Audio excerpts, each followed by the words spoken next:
let me start this conference with a little presentation about shape-dependent computations. Okay? The plan of this talk is easy. What we are going to do is just present a little problem and then solve this problem in Agda and then solve it in Scala. How many of you know Scala? Okay. How many of you work in Scala? Okay, now the question. How many of you know Agda? Okay, a couple of ones. And how many of you work in Agda? Oh, okay. Well, I learned Agda myself a couple of weeks ago, so I'm no expert in Agda. I mostly work in Scala, okay? But the idea is to do this little exercise in order to identify which are the unique features of Scala, of the languages that we use every day, okay, and know better which are their limitations, okay? So this is the problem. This is the little exercise that we are going to solve. So we have non-empty binary trees, okay? And what we want is to implement a couple of functions. A get functions that will return the leaves, okay, of the tree, in this case 1 and 3, and another function which will allow us to update the leaves of the tree. So it receives a tree, it receives a list of new values, okay, and then it will return the updated tree, okay? So our first approach to solving this problem in Scala would be something like this, okay? We have these signatures. For the get signature, we receive a tree, and this will return a list, and the update function, it receives a tree, it receives a list of new values, and then it will return a new tree. Which is this tree? This tree is a simple, that's a common algebraic data type, okay? This is a non-empty binary tree, okay? You have leaves, or you have node trees, okay, with a left and right subtrees and a root here, okay? Which are the problems of these signatures? Well, given this signature, the get leaves, if we return a list might be empty, okay? So, but we are working with non-empty binary trees, so there is a mismatch here, okay? But let's focus on the update function. We receive a tree, a list of new values, and then we return the tree. What if the user of this signature pass to us a greater number or a smaller number of leaves that there are in the tree? It may happen, okay? So a better signature for this problem will be something like this. We receive a list of values, but if there are not enough values to update all the leaves in our tree, okay, we will say, okay, we couldn't update the tree, okay? And what if we have more values? Then it would be fair to return these exceeding values, these values that we didn't use in order to update the tree, okay? So this is a more complex signature with the problem at hand, but this is not the problem that we want to solve. The problem that we want to solve is that we want to implement the signatures in such a way that if the programmer doesn't pass the exact number of values that we have as leaves in the tree, okay, then we want a compiler error, okay?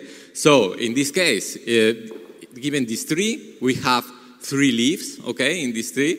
If we pass a list of 3 values, no problem, we will get this result, okay? But if we pass just 1 value to update the 3 leaves that we have in this tree, then we want the compiler to tell us, okay, there are 2 missing, okay, values that we need in order to update the tree.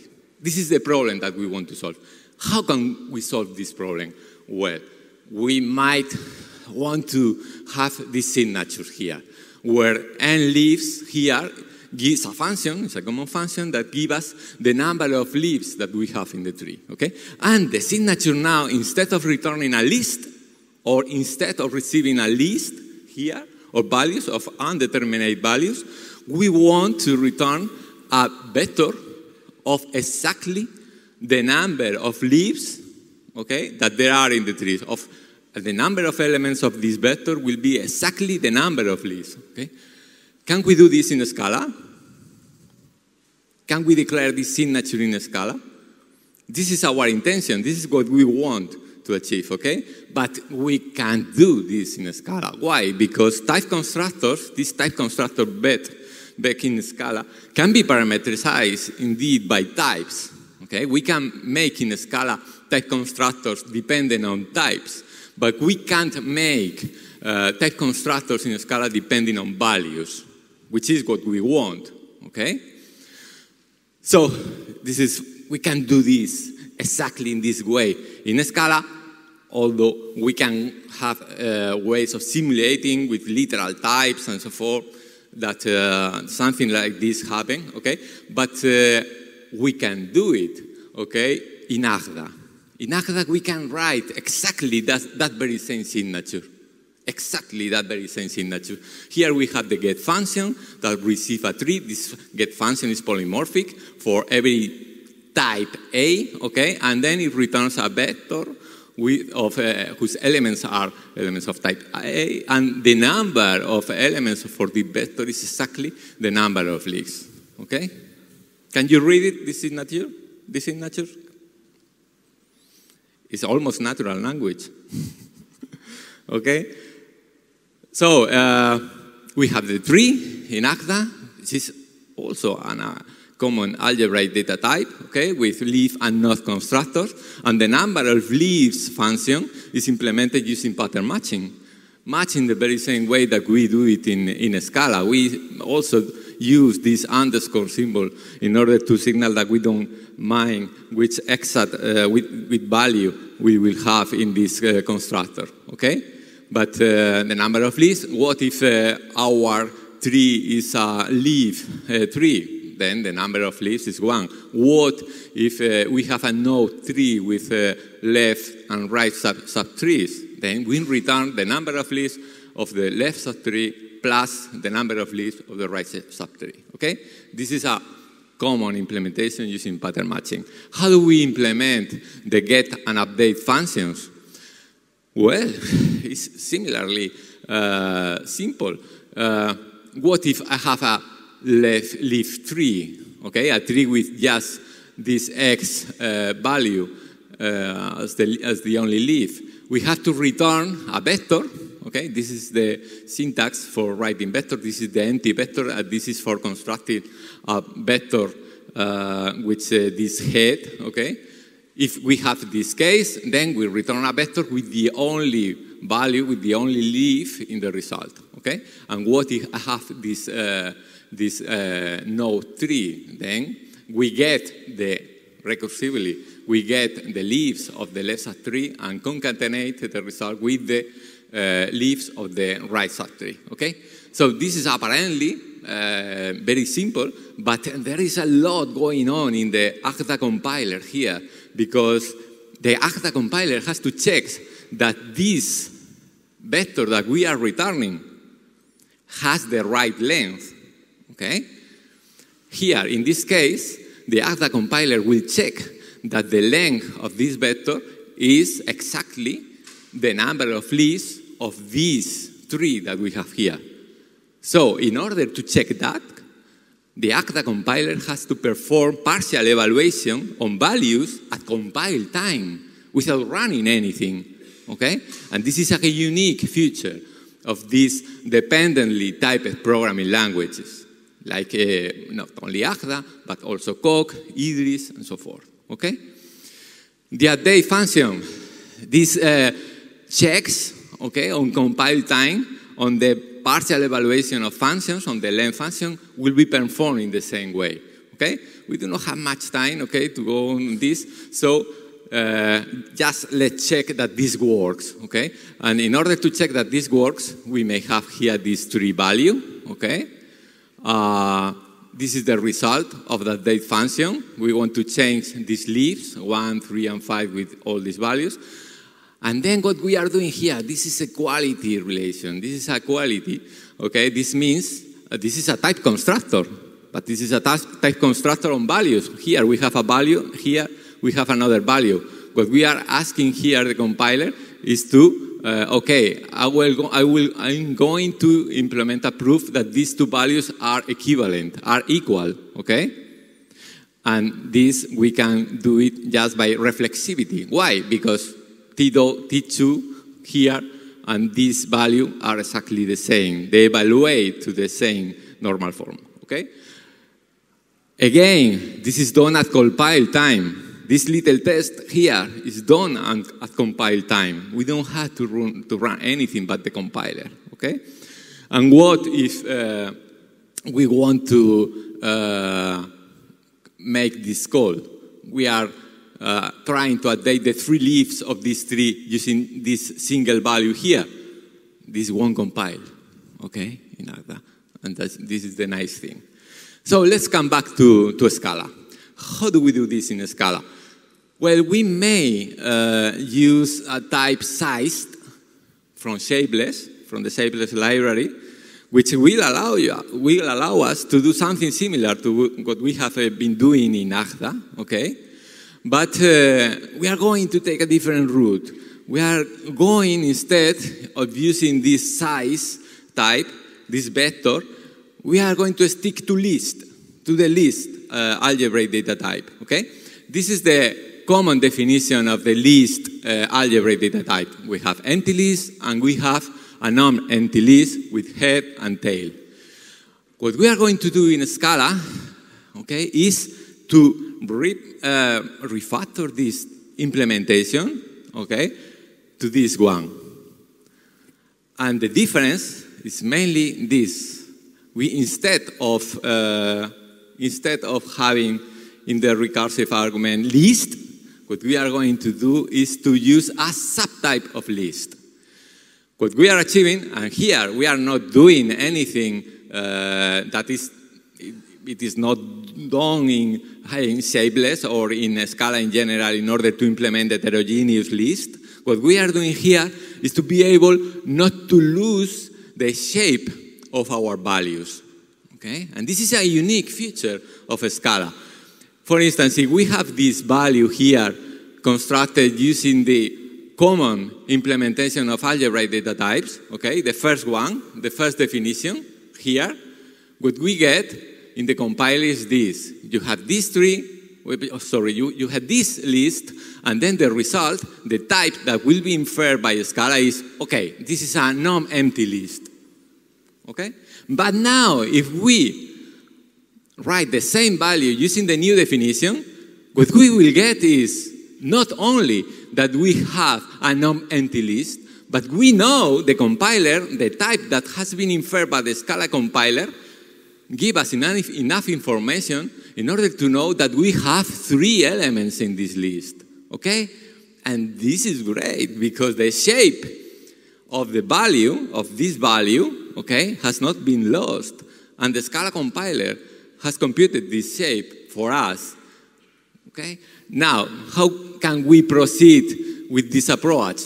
Of course, we apply the same trick to the tree algebraic data type. Okay? We do not want to lose the type information, the exact type of the subtrees. And then in Scala, what we can do is to implement type level function to implement these shape-dependent computing functions.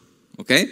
And this is, okay, maybe this is not so obvious, okay, but this is something that can be done in Scala to make computation on types. In this case, what we are doing is computation on shapes, okay?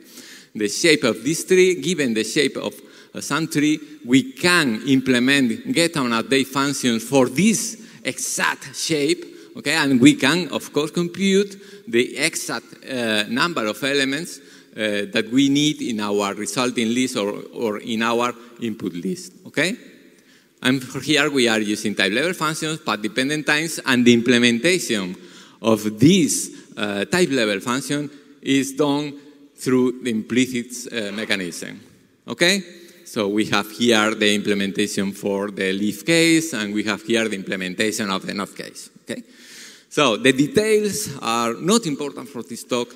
what is important is that we are able, okay, to compare, and then going to wrap quickly, okay. We, of course, okay, can solve our problem in this way by focusing in these shapes and representing these shapes using subtyping, okay. We can solve this problem. But the important thing, the main takeaway of this talk is to be able to compare both approaches. I don't know if you can read both solutions. Which would you say that is the Scala solution? On the left. Okay. This is the Scala solution. This is the Agda solution. Okay. This is nice. Okay. This is really simple. But the thing is that, in a sense, the Scala solution is also simple. There is a sense in which the Scala solution is simpler. And this is because in Agda, we had to create a new type in order to represent the shape of the list. And the shape of the list is isomorphic to a natural number. The shape of the list is just the number of elements of some list, okay? And in order to solve our problem in Agda, we had to create a new type, okay, to represent this shape. Whereas in Scala we didn't have to do anything. Okay, we had to re-implement our algebraic data type in such a way that the exact type of the recursive arguments, the left and right subtree, is not lost, and the type of the tail is not lost. But further than that, we didn't have to do anything. The Scala compiler will compute for us the shape, and no matter what kind of algebraic data type, what kind of container are we using, okay? And this is something, I think, which is really good in Scala. Of course, there are a lot of boilerplate in the implementation of this type-level computing, state-dependent computing functions and so forth, but likely this will be removed in Scala 3.0, okay? Now, of course, Agda can compute values at runtime, and this is so powerful, and this is so nice. We can, for instance, move from property-based testing to proving properties, okay, and compile time, and this is great. So just to finish, let me tell you some reference. You have here the Guide to Shapeless, which is a very great book on doing shape-dependent computations. You have here the Little Typer, which is a new book on Agda. I encourage you to learn Agda, Idris, Kokov, this kind of dependently typed programming languages, because they will allow you to learn in a better way which are the limitations of your own language, but also to understand which are the unique features of your language. And they will also allow you to understand better which are the design patterns, okay, that you are using in your languages, but they are so cumbersome to express, okay? So just to finish, just remember that all functional programming is love, and there is all the code in this talk is in this GitHub repo, and feel free, please, to contact us for more information or whatever. Thank you very much. Hello, everybody. Welcome to this magnificent event. Thank you so much for the organizers to come up with this nice space for the Unconference, which I believe is a really nice opportunity for us to share the knowledge with the community. My talk is about a reactive architecture, the functional way. My name is José Escanciano, and I'm Chief Architect at Addison Global. But most likely, you will reach out much more about us if you look for MoPlay on the internet.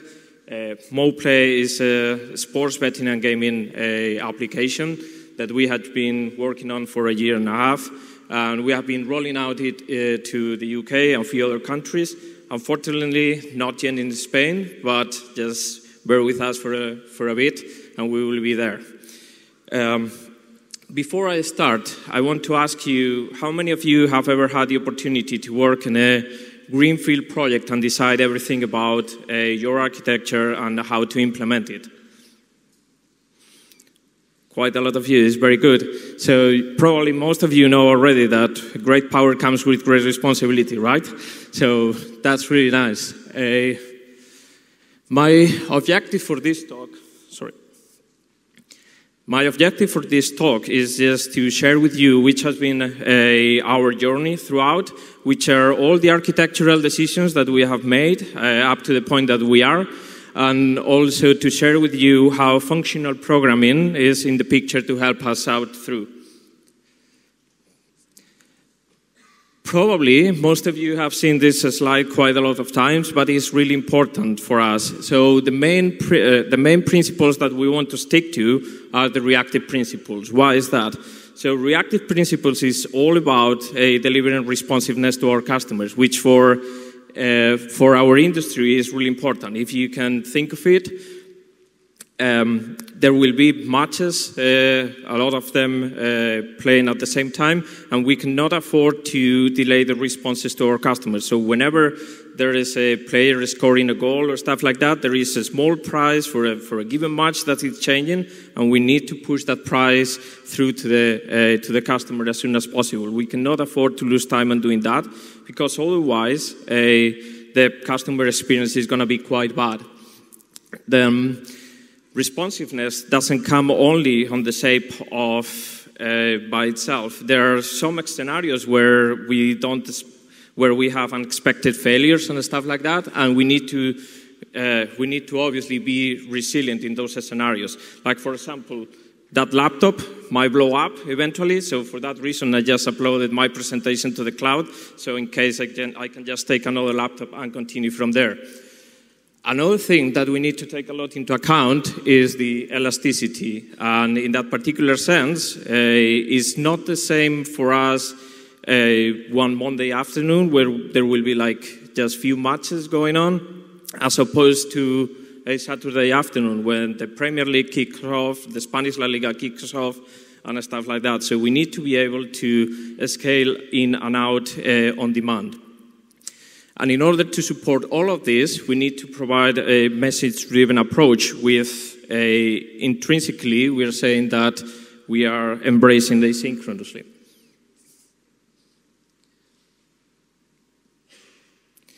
The next principles that we follow is pretty much, we need to make decisions whether we go into a typical approach of a monolith or a microservice approach. So guess what?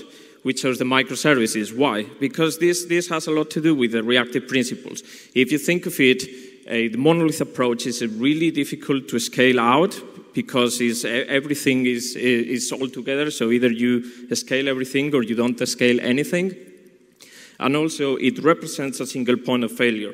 So a small failure in any of these small services within the big monolith might make your whole system to crash, and we cannot afford that. So if we go to microservices-based approach, what we can get is that we can scale the different parts individually, and also we are able to handle failures in a more nicer way.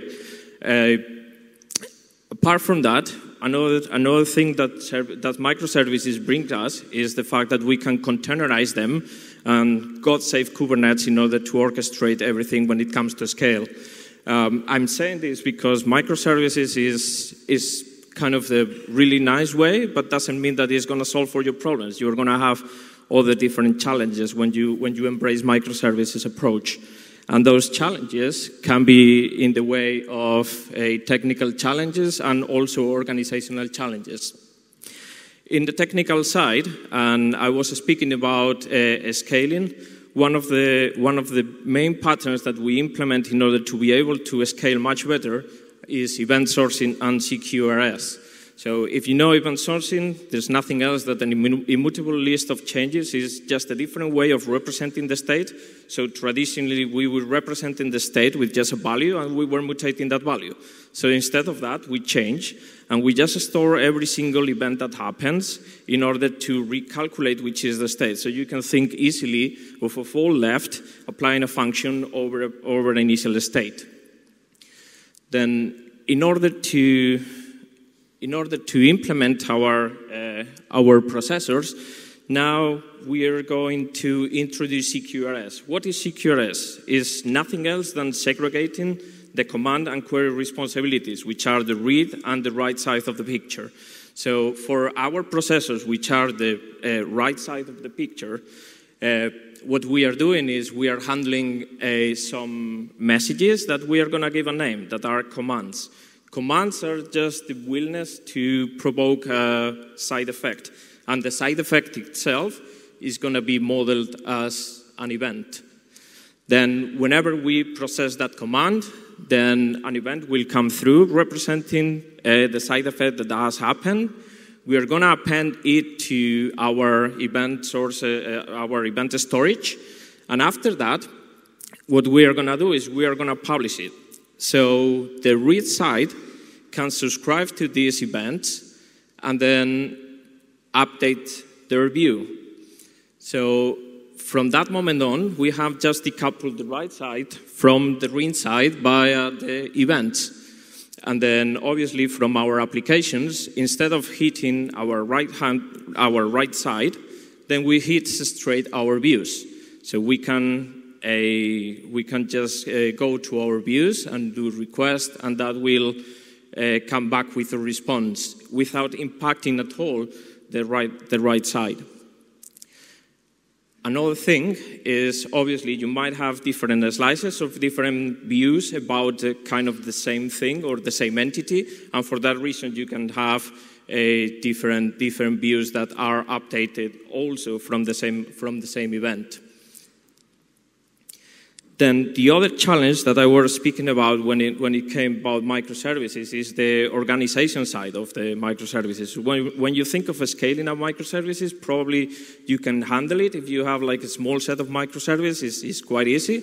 But when it comes to a big size, it becomes a little bit more difficult because you have to put some governance and conventions on top of that. And that's why we looked a little bit to domain-driven design, which I don't want to spend much time on, but it's really much about splitting the whole domain that you have of your business or your problem into small subdomains, like, for example, the wallet, the sportsbook, and the gaming. And the good thing of that is that you can create a synergy between that subdomain and your engineering teams.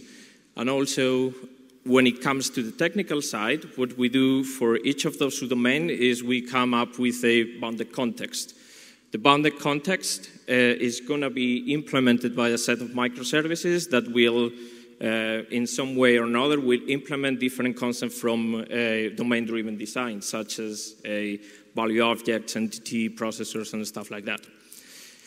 The fact that those bounded contexts are kind of separated or split doesn't mean that they don't cooperate between each other in order to work.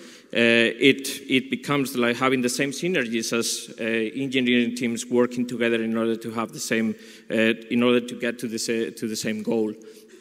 And just to put an example that can be enlightened here, if you can think of before when we were having this three bounded contexts, wallet, sportsbook, gaming, every time a person places a bet, either on sports or gaming, has to do some kind of work together with the wallet. There's a representation on the wallet about that particular bet that has happened. Then, okay, finally, I think we are in a good place in order to shape our reference architecture. We have our bounded context there, which are made of a set of microservices. And then, as we said, and following the reactive principles, we are going to be message-based. So for that reason, we are implementing message bus in order to communicate amongst them. Particularly for us, we use Kafka for that. And quite important is the protocol that we are going to define in order to communicate within the different bounded contexts. And we are going to talk about commands, events that I already introduced, and also request responses when it comes to views and stuff like that. Finally, in order to deliver this to our customers, we're gonna put in place some gateways that are able to speak different protocols, like HTTP, WebSockets, so on and so forth, in order to obviously interact with the system. Good. So we have gone through our architectural approach, all our decisions that we have made, all the set of principles that we are following, but we haven't yet talked about functional programming, right? Where does this really fit? So in essence, functional programming here is to help us out when it comes to solve high concurrent problems. If you think of it on the examples that I were putting before, you will have like plenty of matches going on a Saturday. There will be many prices changing. There will be many people placing bets. We need to actually validate the price of all those bets in order to place them. And we need to do kind of lots of things in order to do that. So functional programming is going to help us out through. If you remember the days when we were doing object-oriented programming and dealing with the state, most of the times we're dealing with things like mutating the state and having logs and semaphores and stuff like that in order to have concurrency. Functional programming will help us out with that and actually will allow us to represent, like in a mathematical way, or determine how our systems will work.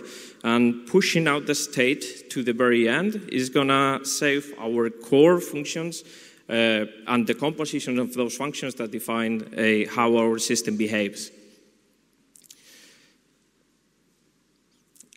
Good. I'm going to start with the simple thing of representing a service for us. So what is the very basic thing that you can think of when you think of a service? So you can think of a service for which you give a name here, and then obviously the service has to perform some action, right? So the very basic thing and the more simple thing to do is just take some input parameter and return an output parameter, right? So that's the very simple thing. But in here, obviously, we are not representing the state at all. And we all know that at some point we need to deal with the state in order to do something, right? So that's why we now move into the definition of stateful service. So let's go back to our definition of service, get an input parameter, an output parameter. We get an input parameter and we provide you the output. Now, let's say that our input parameter is the initial state and some input. And then our output parameter type is the final state and an output. So obviously, our stateful service now is nothing else than a service that takes us from the initial state and an input parameter to the output state and the output parameter.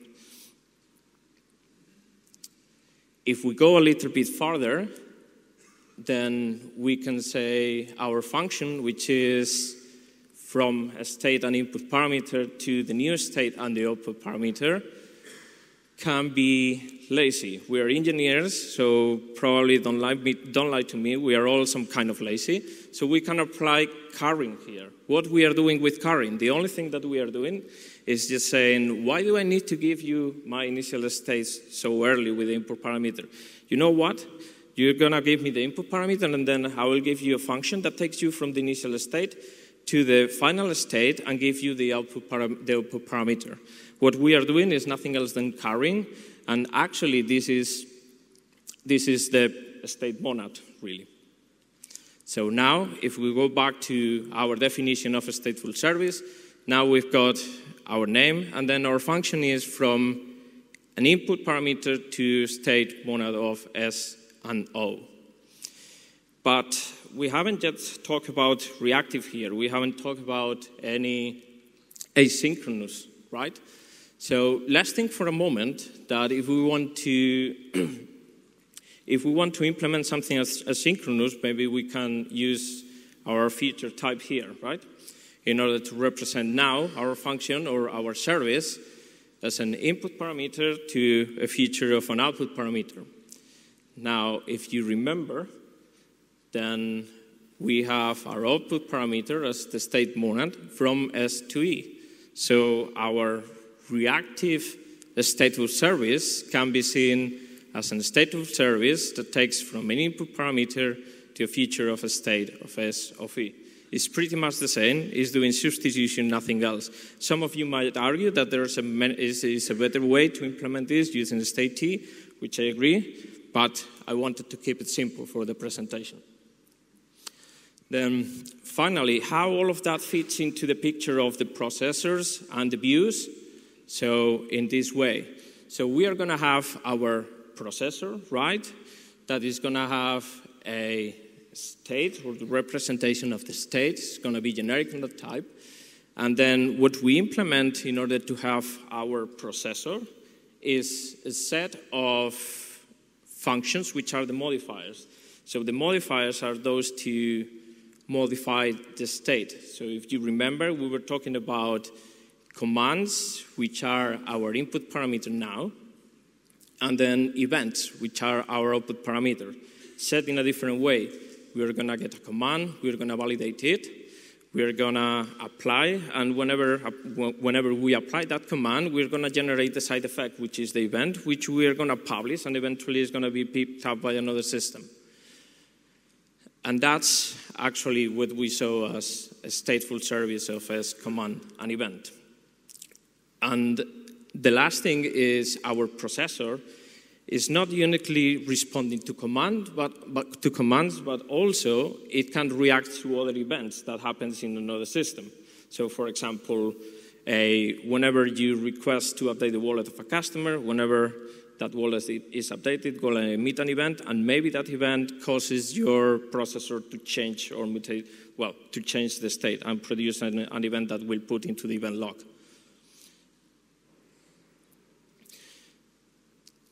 Finally, how is going to be our view side implemented? So what we are going to do in order to implement that is come up with the definition of a view, which again is generic on the state that we want to give to our customers back.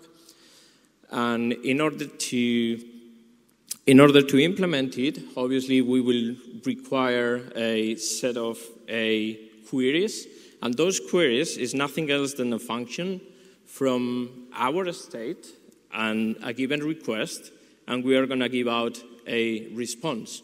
So in essence, that's a set of stateful services from as request to response. But there is another thing that we need to do on the views. If we only do the initial one, our views are going to be static, but our views needs to be refreshed every so often. How are we going to refresh the views? We're going to refresh the views using events that we subscribe to. So in that sense, in order to update our views, we will have a set of reactors, which takes you from initial state and an event to final state and obviously another event. To put just an example, if you have noticed it, we have a stand in the main hall. So as you enter on the left-hand side, it says Addison Global. It's a big panel. And what we are doing actually is we are doing the raffle. So you are more than welcome to go there and register yourself. And when you register, actually you are going to be giving out something. So let's see how we could implement that processor. Obviously, we are not going to react to events, so that set is going to be empty, but we are going to react upon commands. So we need to implement our modifiers. So the main service that we need to implement is the register service. That is going to be obviously it's going to be more. The state is going to be a sequence of gifts because we want to keep track of all the gifts that we give to you, right? And then we take a register command, which is the action that you go there and you register. And then after that, we're going to give you back a gift event. So how would be the implementation of that function? So it's nothing else than a command that takes you to this state. And let's see how the state will transition. I just put all the types just to help you out understanding the thing. Is probably you don't need many of those, but it's just to be explicit. Then whenever we get a command, we get we're going to, so in order to update the state, the first thing we're going to do is we're going to calculate the gift, which we are going to see that in the moment. And the only thing that we need to do is to provide the final state, which is just getting the current state, which is the sequence of the gifts that we have given, and we add just the new gift that we are about to give. And then, obviously, we propagate a gift event that has both the gift and the reference to the visitor, so we keep track of who are coming to visit us. And finally, a surprise is that if you are lucky enough, what you can get is an iPad Pro, and else you're going to get at least a T-shirt and some other goodies. So thank you so much, and we are more than happy to talk to you after the conference. Cheers.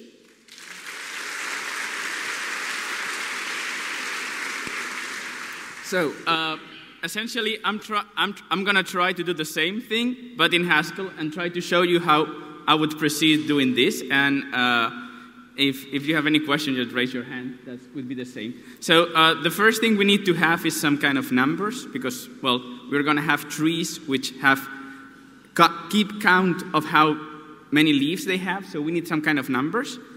So these are numbers, unary numbers, as we usually do in Haskell. So you have like a number is a 0 or a number plus 1. So the number 1 is the successor, so that's where the s come from of 0.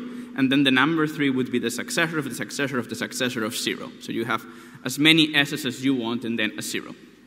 So once we have this, we can enable one beautiful language extension called data kinds. And by doing so, we can use this data type as part of another data type in Haskell. And we will also need something called GADTs. So let's start simple, and let's try to define a list which counts how many elements are there, so what we usually call vectors. So once you have this thing, this is as simple or as complicated as doing this. So a vector is like a list, but it keeps track of how many numbers it has, how many elements. So you have this n, which is going to be representing this number. So then you have two cases. So either it's empty, let's call it f-nil from vector nil. So that's just a vector which has 0 elements of any type that you want. And then we have the other case, which is, well, if you give me a value of type A and a vector which has n elements, then this is a vector which has 1 element more.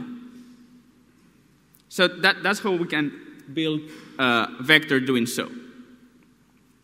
And we can now just use it. Hopefully, I will be able to open the terminal. I don't know if, can you see something here from the back?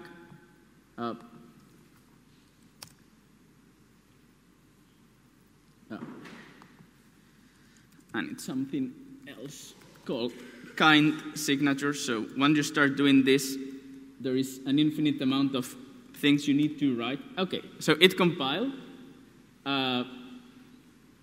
So now I can just say, OK, what is the type of something like true and false?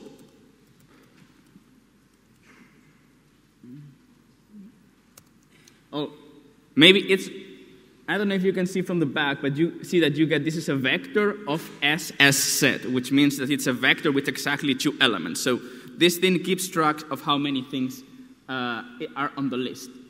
So now if we want to count the leaves, we need to do something, we want to do something similar. So we can say, OK, this is a tree which has n leaves, and the leaves are of type A. So which are the constructors? Well, we either have a leaf, and this has an element of type A, and this gives us a tree of exactly 1 leaf. So I'm going to write S set there, because that's the number 1. Or it has a node, and this node has a tree, so a left subtree, and a right subtree, and now there is a problem. Because, well, if I have a tree with n leaves and another tree with m leaves, and I put them together, I would somehow like to say, OK, I have a tree which has n plus m leaves. So those are everything you get. So we need to have a way to define sort of a function over these types, over the type nat. And we can do so in Haskell using what it's called a type family. So let me just define this, and I need to add 2 more lines here, 2 more language extensions. So I need type families, and I need something called type operators. So I want to add a natural number and another number. And these type families are just like normal functions, but they just operate on types. I can do exactly the same kind of things.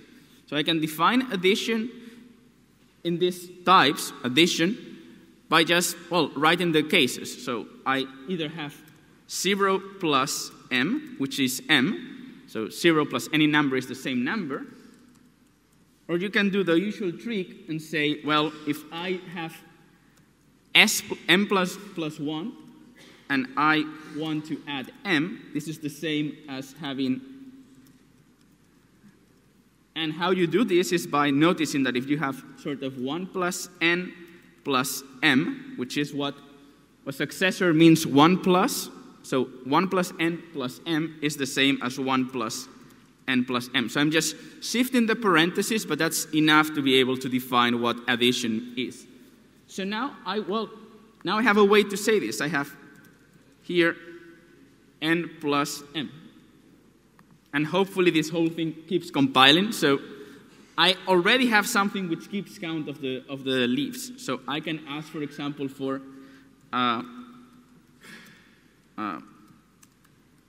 the type of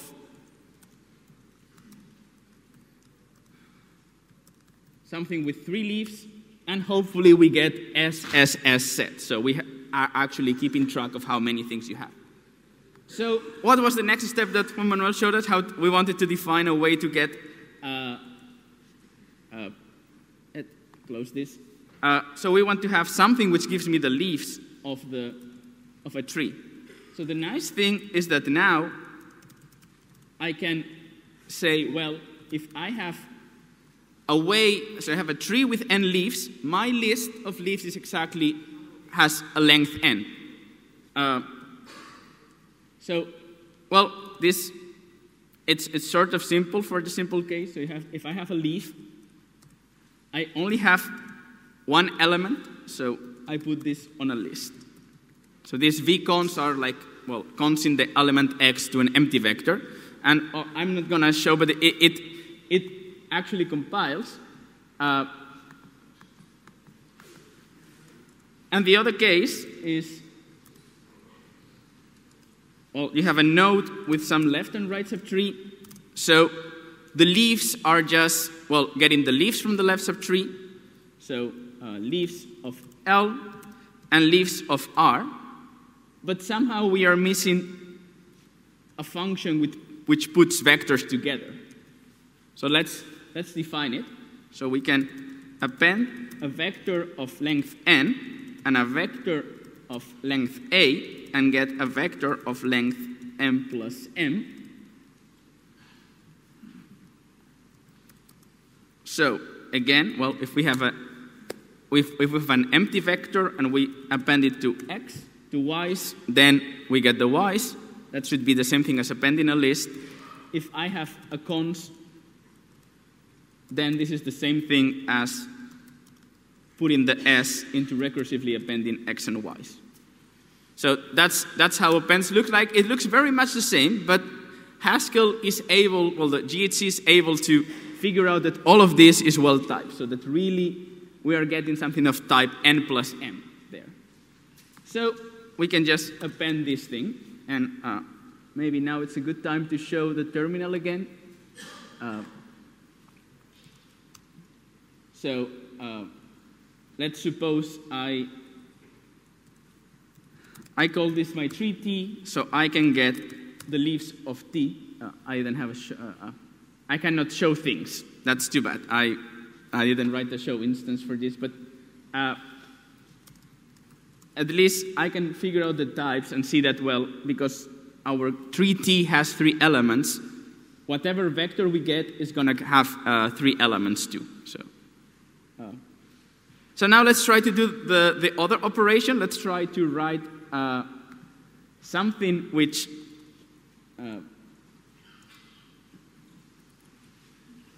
given a tree with n leaves, and a vector which tell us how we want to change each of the leaves, give us a new tree with the same amount of leaves. So if we do this, this is as well type of we can be. We have exactly vectors of n leaves that matches exactly the number of leaves of the tree, and we get something with the same number of leaves. So let's try to do this. So, well, the easy case is that we update the leaf. If we update the leaf, we know that the tree has exactly one leaf, so the vector has exactly one element. So a vector with one element has this form. So we can just say, well, this is just updating the leaf. That was easy. Now the problem, of course, comes with the node.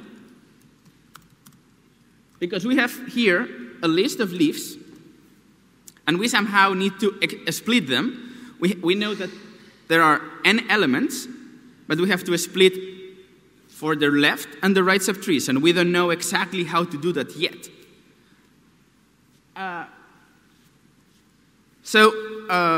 That's actually a problematic thing, and that's where usually you go to languages like Agda, which has dependent types, because you somehow want to have a number, and depending on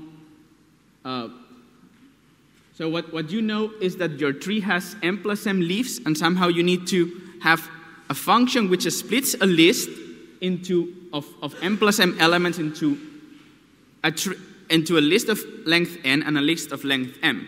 But the problem is that all these n and m's are on the types, so we cannot really look at them. We cannot manipulate them in Haskell usually. But there is a trick. Somebody invented a trick some time ago, and that's called the singleton's trick. So what we can do is we can look at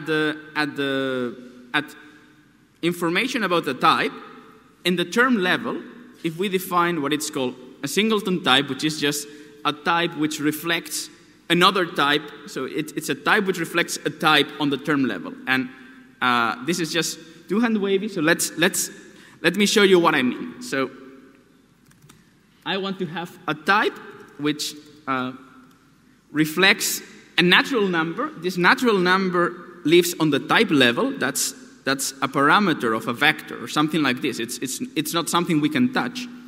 But we can touch it if we create a singleton, which I usually call with S.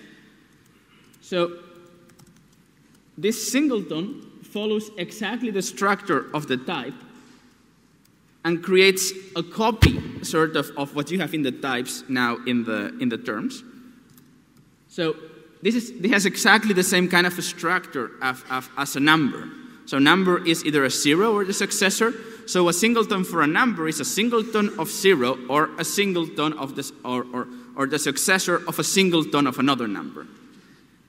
So this might look kind of not so useful, but it actually allows us to create a function which says, okay, give me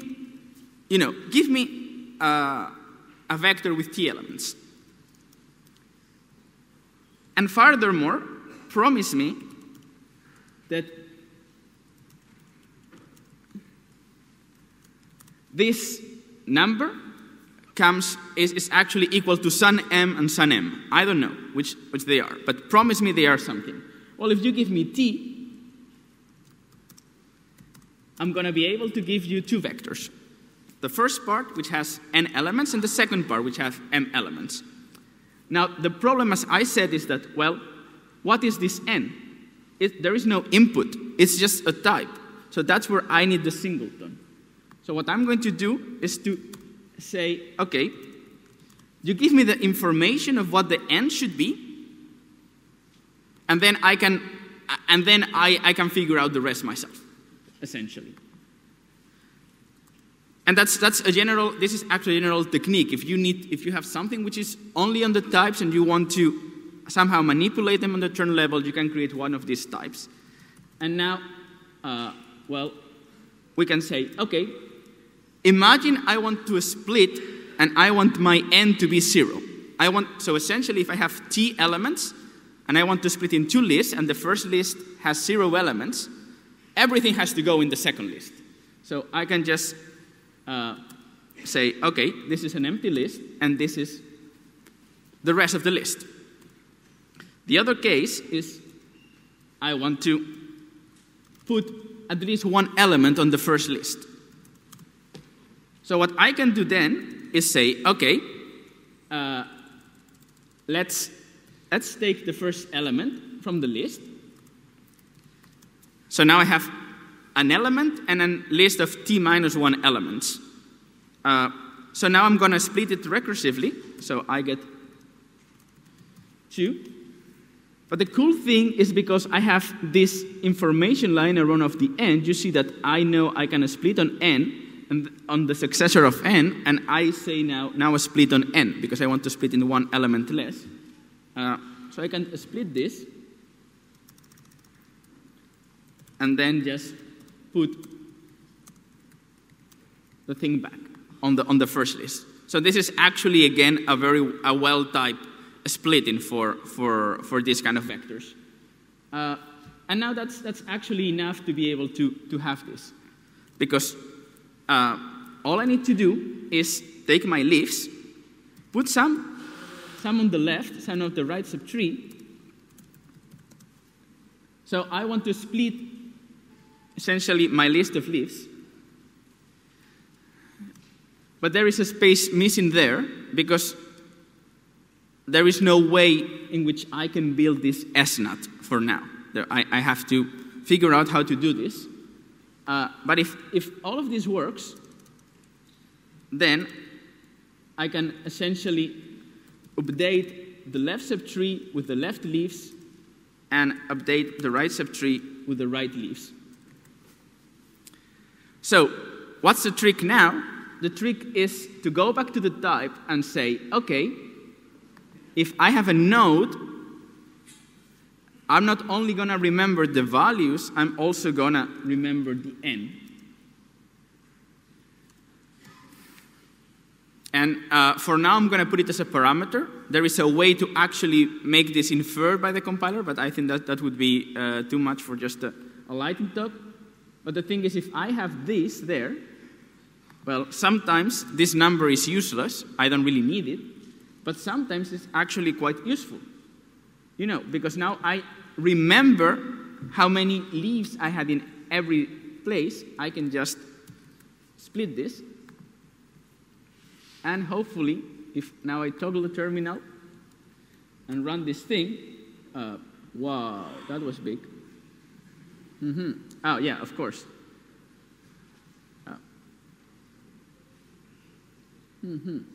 What's saying this?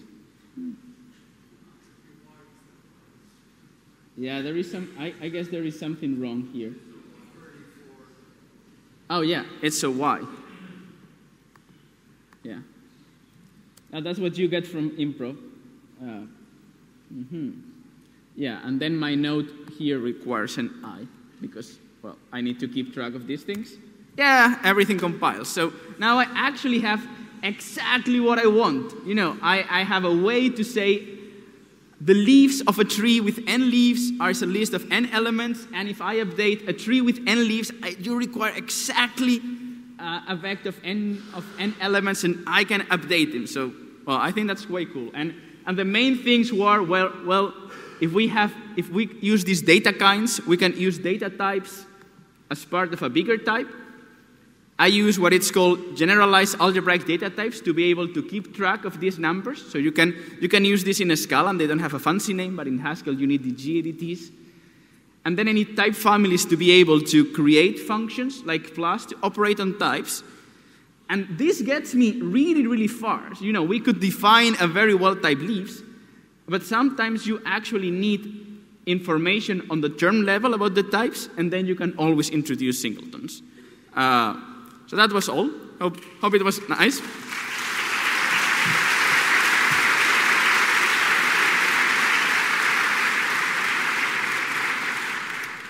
Well, Today I wanted to talk a little bit about this language called ETA.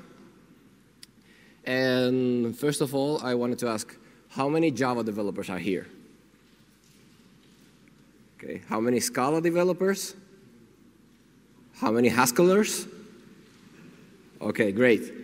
So I named this talk Pragmatic Development in ETA because actually I think it's a quite pragmatic language, and I even sometimes call it general purpose framework. But well, first of all, let's talk a little bit about me. So I'm Nick. I live in the Canary Islands. I work at Theme. I do serverless stuff, weird. And I have contributed to the ETA language. So what is ETA? Basically, it is a fork of Haskell, or rather GHC for the JVM, that is actually compatible with both worlds. You can have ETA compile Haskell libraries and make them work with your Java project, and you can use Java libraries to make them work with your Haskell projects. And so you have both stuff from the both worlds. And the best part about it is that it's not a new language like, for example, Frege, which is another Haskell for the JVM that starts from the ground up. Actually, what happens here is that you have all the stability of the 20 years of compilers in Haskell. So I'm going to talk a little bit about the syntax for those that do not know the Haskell syntax. So you have this way of declaring functions. So this is roughly equivalent to this. And returns are implicit. Everything is returned. You have also a way of defining data, which will be like a case class in Scala or a full-blown Java class. You define it this way. And you have choice types and anonymous fields. Pure functional programming people might kill me for giving them this name, but I think that for newcomers to functional programming is much more understandable. So you have this data declaration, which will be something roughly like an abstract class in Haskell and Java, sorry. And then you have these three constructors here, which are roughly 3 Java subclasses of this one on top. And you have these fields over here that are part of these constructors over here, but you do not give them names because you can use pattern matching to extract them out. So after that, we have generics. So the good part about here is that you don't constrain yourself to just having a single letter. You can name your type of variable any way you want, which gives a lot of more semantics. I personally love writing clean code, so this is great and helps maintaining your code readable. As they say, code must be always read by programmers and only incidentally being executed by a machine. So this helps a lot. You have type classes, which is roughly equivalent to a Java interface, but it's like an interface on steroids. So you define your interface here, and then you implement it here. So we say, okay, we have this type class or interface show that for some type that declares a method that takes some type and converts it into a string. And then, for example, if you want to implement for a person data or class or whatever you want to call it, you just make the implementation here. You just skip the signature. So it's more or less an interface, but it's much better for that. And this gives us explicitness because you can stop relying on on specific classes or types.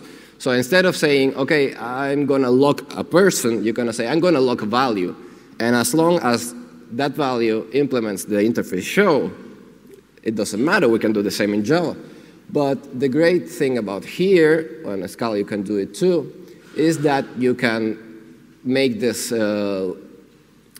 this constraint over here, you can make it a list as long as you want. You can say, okay, I have to show this value, I have to serialize it, I have to, I don't know, maybe count how many stuff they have. Maybe that value can have a function mapped over it. So the language actually, you can tell him, okay, I want to do this and this and this, just figure everything else by yourself. So can I use this with my existing projects? Because, okay, everything is cool, but I have a code base. I maybe have 50,000 lines of code in Java, and I want to start introducing this little by little, because not everyone can just drop their systems down and build everything from scratch again. And yes, of course, you have Scala, Kotlin, Java interoperation. And you begin by wrapping your classes in this way. So you say, okay, I have a counter class that is a wrapper over this eta.example counter class. We add this clause over here. And then you have to import the methods in this way. So you say, okay, I'm going to import a Java method called increment, and it operates on the counter class. So increment doesn't return anything, or unit, and get returns an int, which depends on the counter class. But this is so tedious, like doesn't make any sense constantly importing every method in. I mean, if you, for example, work with Spring Boot, you have like a lot of methods, and it's not that pragmatic. So this is actually being done. It will. The authors said that maybe in a month or two this will be done, and you will be able to do like import Java, your package, and the stuff that you want to import. So I said, okay, this is pragmatic programming, and I actually like the languages like Haskell and Eta, because it actually enforces good coding practices. And I think that much more important than the syntax or the feature that the language provides you, it's the value that it gives you.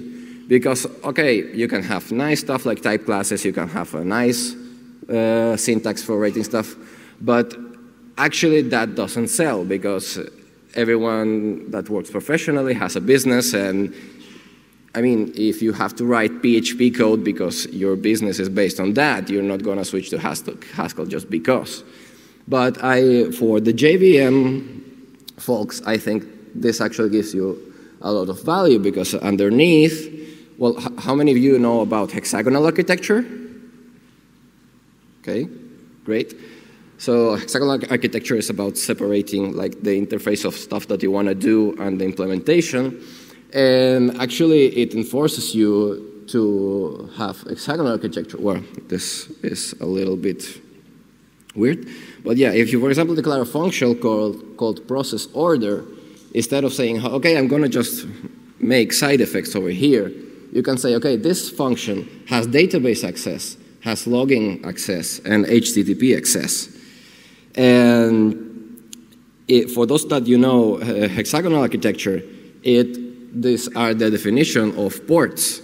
You're saying, okay, this is going to use these ports or these adapts, whatever.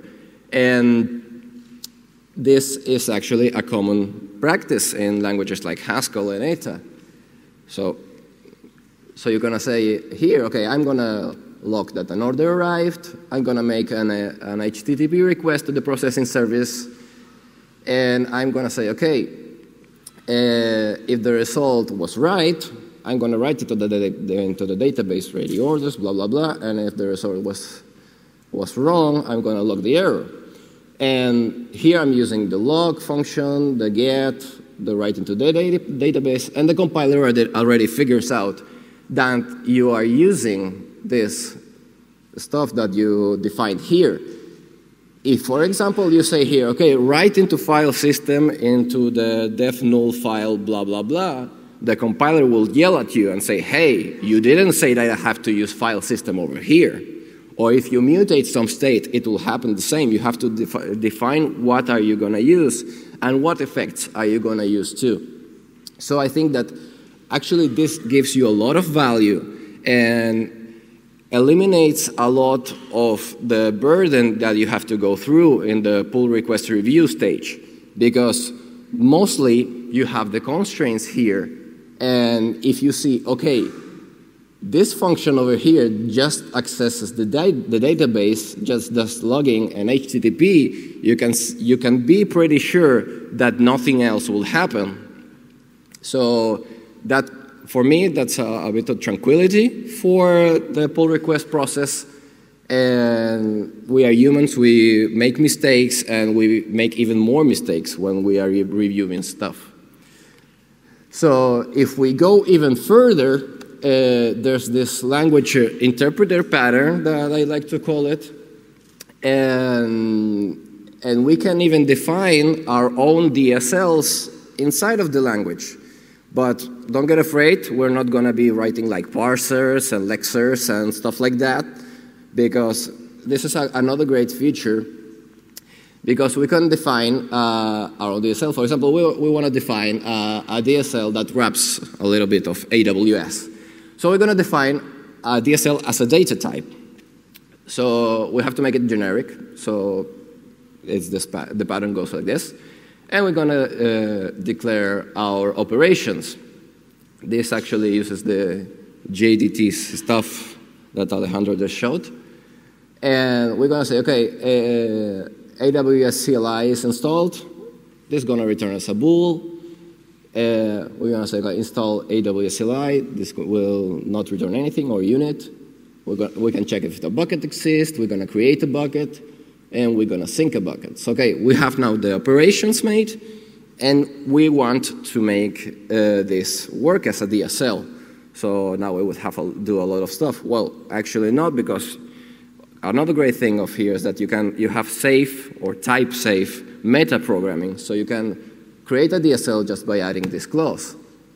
You make fear of AWS, and you have a DSL created for you. And now we can define our programs with this DSL.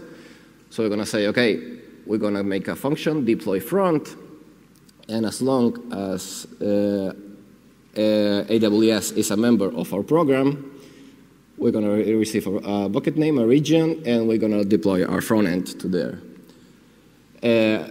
So, okay, we declare, okay, bucket, we have a bucket that comes in, a region, and we say, unless AWS CLI is installed, install AWS CLI. Unless the bucket exists, create a bucket in the bucket and the region. And then we're going to sync the folder frontend / dist into the bucket. And actually what's great about this is that you can put this stuff over here in another file and have it like generate this part over here at compile time. So you are actually writing in your domain. You're not thinking about, okay, now I have to make a factory, now I have to make a builder or whatever. You're just thinking in your domain. It doesn't matter to you what happens underneath, because after this, you can make an interpreter for it. And an interpreter is nothing more than just a case statement. So we're going to say, okay, we're going to interpret AWS DSL, and we're going to return a bool just because. Okay, I mean, you can return whatever you want. And I say, okay, interpret this instruction, and we're going to see what the instruction is. So we're going to say, okay, if AWS CLI is installed, you're going to call the process which AWS, and we're going to return if the exit code is equal to exit success. And we do the same for each one of the instructions. And what's cool about this is that, yes, this is production code, but we have to test this. So we can write actually an interpreter just for testing. And we're going to say, okay, now instead of making I/O operations that do side effects, we're going to return an optional, which is called maybe an eta. It could be a maybe, it could be a list, it could be whatever you want. Whatever you need for testing, you can make like a log of all the operations that you're making, whatever you want. And we're going to say, okay, here we're going to return just true, which will be like some true. And this is great for testing and for forgetting about mocking. So what I want to say is don't adopt a technology because it is just pretty. Do so because it brings you value, or both. And I think that ETA comes here very well, comes very suited for this. You have a lot of great stuff that it can do. And I really want you to think in this, in value for your business, rather than just, hey, this has an ORM technology built inside of the language or whatever. That doesn't sell to your CTO, to your CEO, or whoever you want to talk to about this, but focus on this, on value, and I think that ETA brings a lot on this. So thank you very much.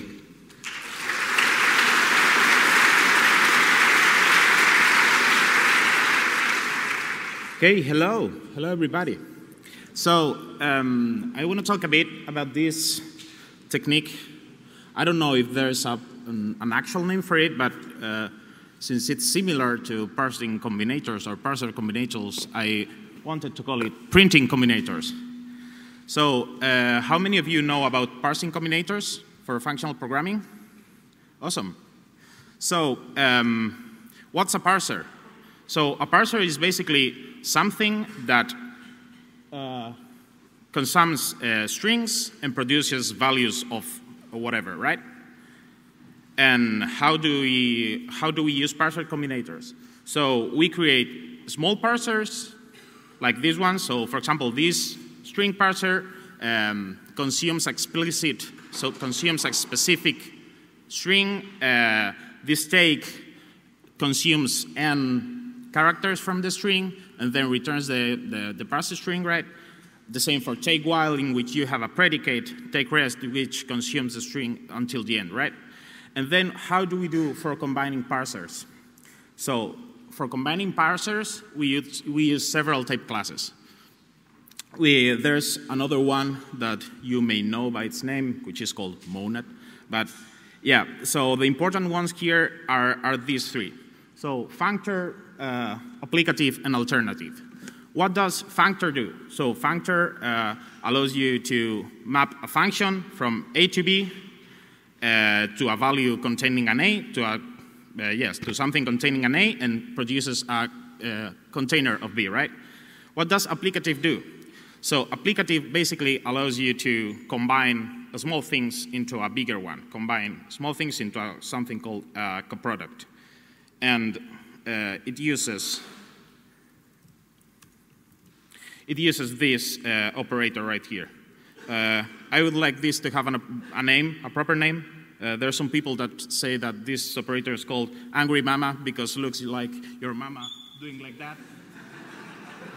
Yeah, whatever you want to call it. So you can use angry mama for combining your small parsers into a bigger one, into a product one. And then for the opposite of combining parsers into a product, you can combine parsers into some type using the alternative type class, right? And how do you actually use it? So imagine that we want to parse this kind of records in which you have first a line containing the name and then a line containing either email or a telephone number, right? So how do we do it? First, we create the data that we want to parse to, right? So for example, we know that our contact can be either a name or, can be either an email or a telephone, right? So a telephone is just a string, and an email contains the name and the domain. I think if someone has implemented an email parser, they will say that this is oversimplified, but yeah, for the sake of the presentation, let's think it that way. So how do we start? And then, the whole record is parsed into an user that contains the name, which is the first line, and then the contact, right, which is the second line, containing either an email or a telephone. How do we use it? So first, we start creating our small parsers, which is, for example, this is the parser of an email, in which we say, consume things from the string until you find an @ sign. Then we consume the @ sign without producing a value, in which we use, I don't know how to call it, half mama maybe? Yeah.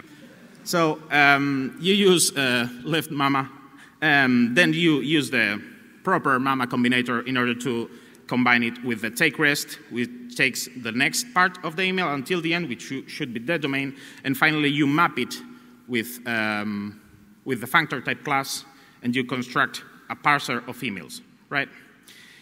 For parsing a telephone is super easy. You just take everything until the end of the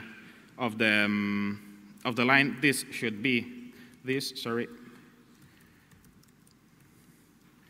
Right, it makes more sense. So you take basically everything until the end of the line, and then you wrap it inside a telephone.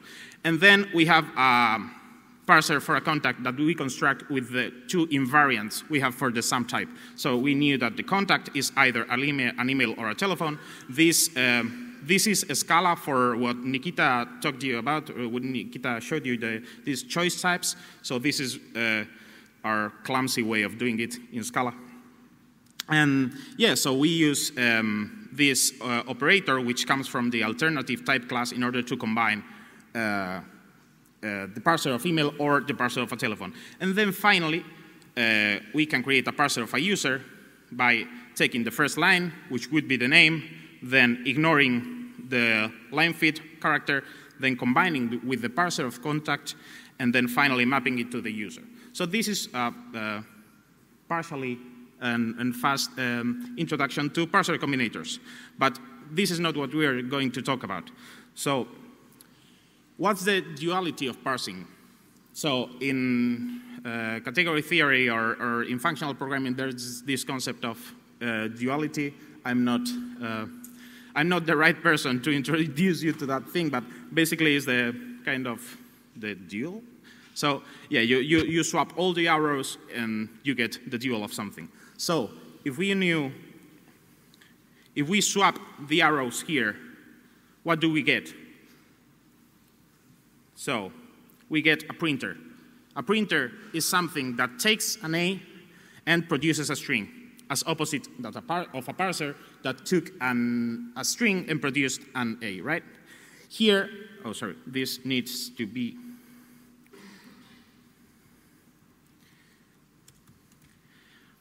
here, our A, our parametric type, our generic type happens in which is called negative position.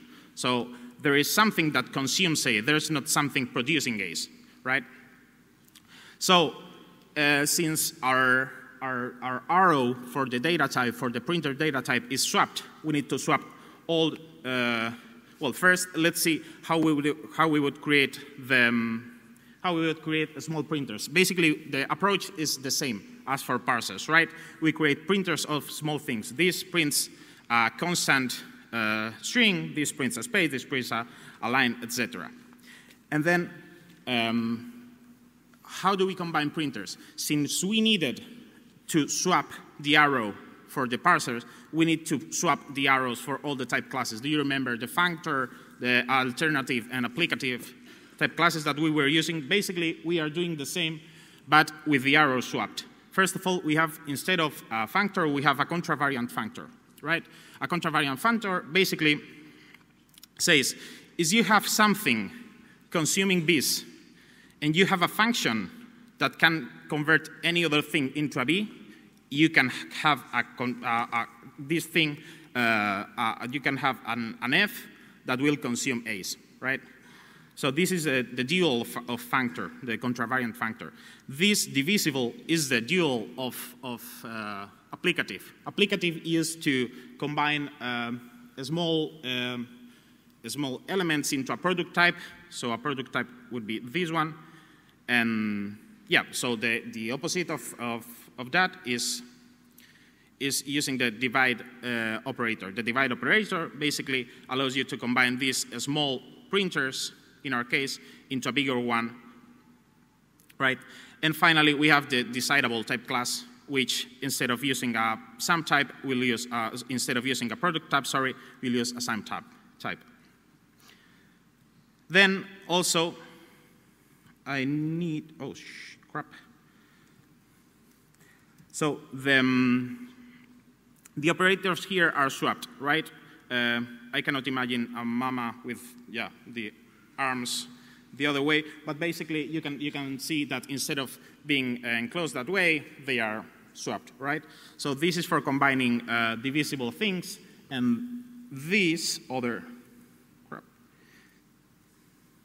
operator is for combining decidable things. So how do we print our records from previously? So we have the same data types, right?